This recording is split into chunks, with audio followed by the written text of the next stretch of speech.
Welcome to Table for 92, element number 63, Europium. It's number 63 because it has exactly 63 protons within its nucleus. Europium is not found in foods and does not have any known biological role, so for these kinds of elements, I get to be kind of creative in what food I make for them. In the case of Europium, it was discovered by Eugene Anatole de Marseille, but it's weird. Europium is one of the few elements I've come across that we don't really know why it's named what it is. I mean, obviously, it's named after Europe, but like why exactly the discoverer named it that remains unknown. But since it's not found in foods, just like all the other lanthanide or rare earth elements, I can cook whatever I want really. So because Brussels is the capital of the European Union, and one of the most popular foods in Brussels happens to be one of my favorite foods, moules frites, mussels and fries, which is just fantastic. Really simple recipe, but absolutely delicious. And I have the best potatoes to make the fries with.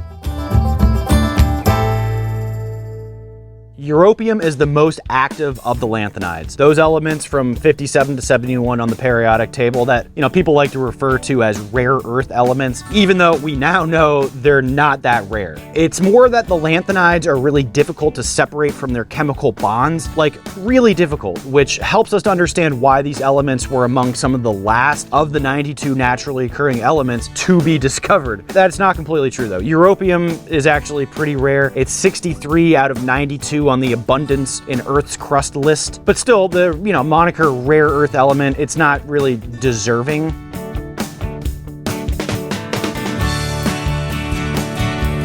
Okay, so potatoes, of course, now come from what's called South America, not Europe. Potatoes were eaten for over 8,000 years in the Andes region and brought to Europe in the 1500s, but the first real mentions of something like we would call fries, deep fried in oil, doesn't come until the late 1700s from France, but don't tell that to the Belgians. According to the Belgians, it was during the harsh winter of 1680 where the population of Namur, fond of their fried fish, found the river Meuse frozen over and instead started frying potatoes. It's a good story.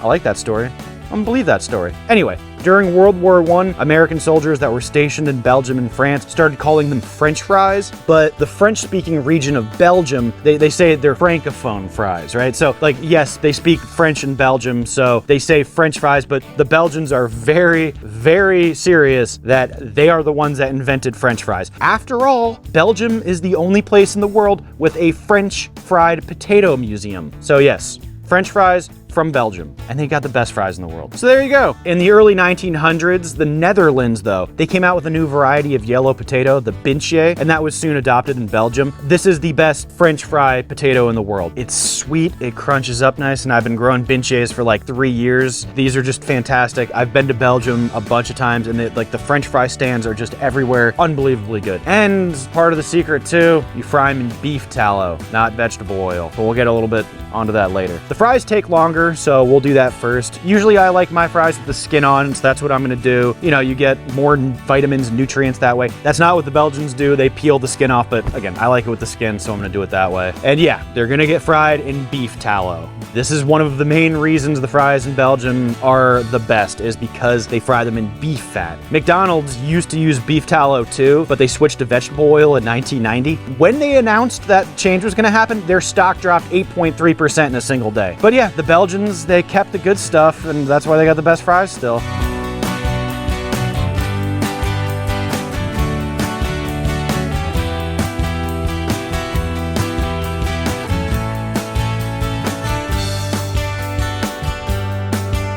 Back to Europium.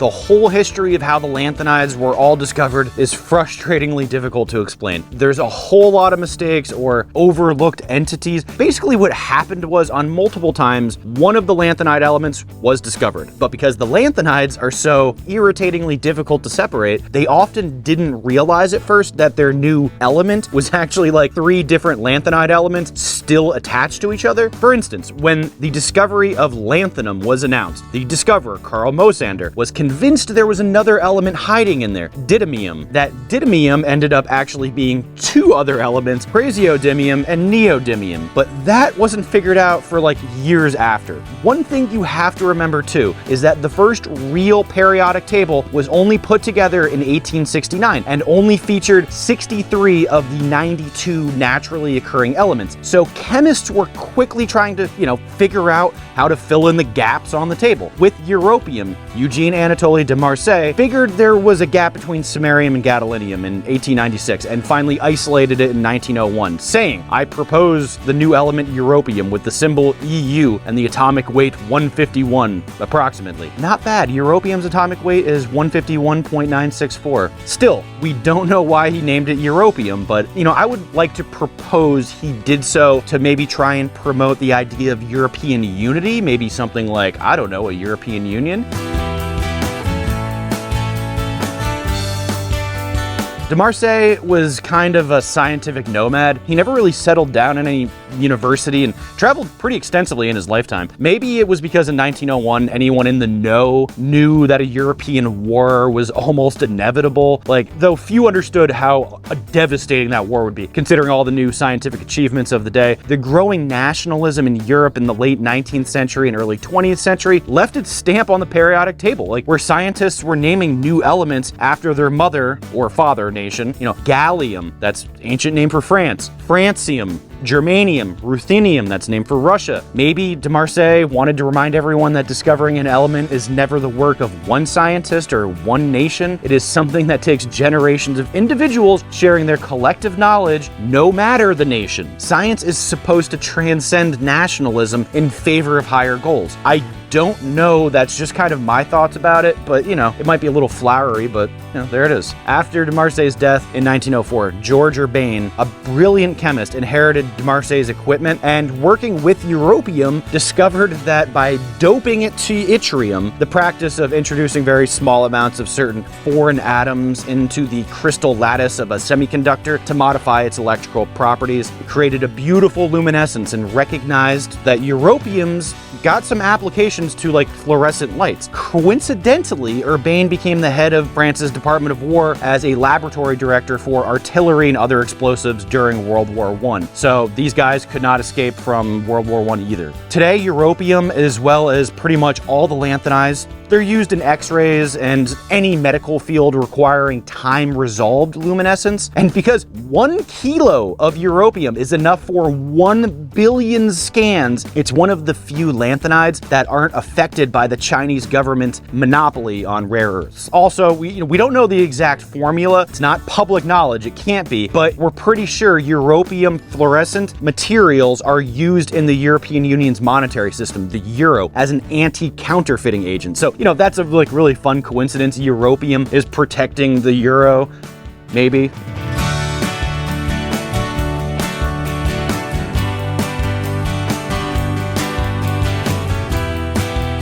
Serve the fries with mayo. If you haven't tried that, you are missing out. Trust the country that considers fries as their national heritage. Use mayonnaise. We really should call them Belgian fries. I just don't think that will ever catch on. It's like when we invaded Iraq and France wouldn't come along with us, so we're like, they're not French fries anymore, they're freedom fries. I do remember there was a movement to stop calling it a French kiss and switch it to a star-spangled smooch.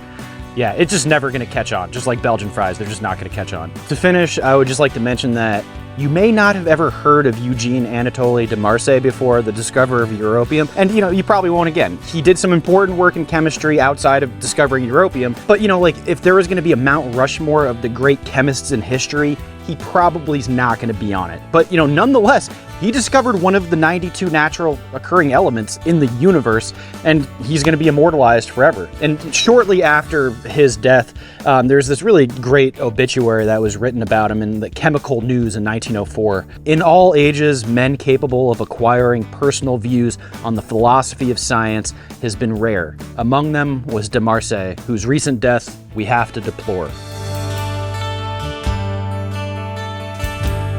You hear that crunch? It's delicious. Thank you. See you next time.